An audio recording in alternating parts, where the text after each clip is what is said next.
एक रहस्य बताएं आपको। जगन्नाथपुरी में एकादशी नहीं होती। श्री जगन्नाथ भगवान एकादशी नहीं करते और ना किसी को करने देते हैं। बल्कि जगन्नाथपुरी में नियम है कि एकादशी वाले दिन तो आकंठ पाना चाहिए और दिन से ज्यादा।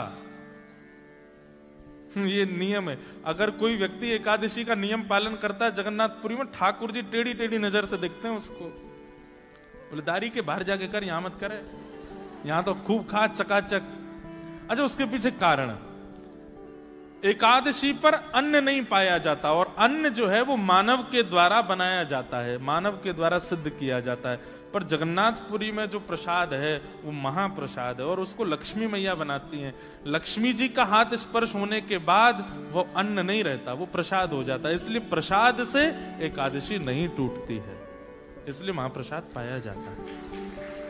हम आपको एक बात निवेदन करके कह दें, आप एकादशी नियम करते हैं और उसी समय वृंदावन से कोई आया और राधा वल्लभ जी, राधारमण जी का प्रसाद आपके घर एकादशी को लेकर के आया। अब नियम है कि प्रसाद हाथ में आवे तो इतना विलंब भी नहीं करना चाहिए कि मैं शाम को पाऊंगा या रात को पाऊंगा या थोड़ी देर बाद।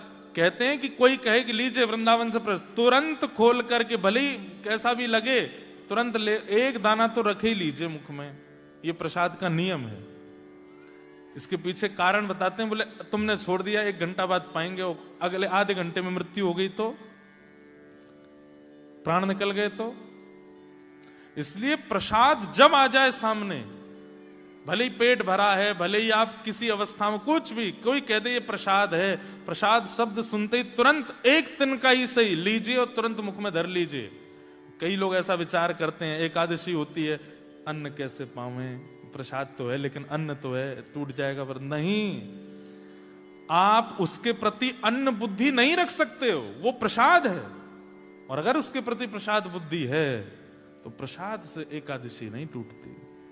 इसलिए उसको पा लीजिए तुरंत।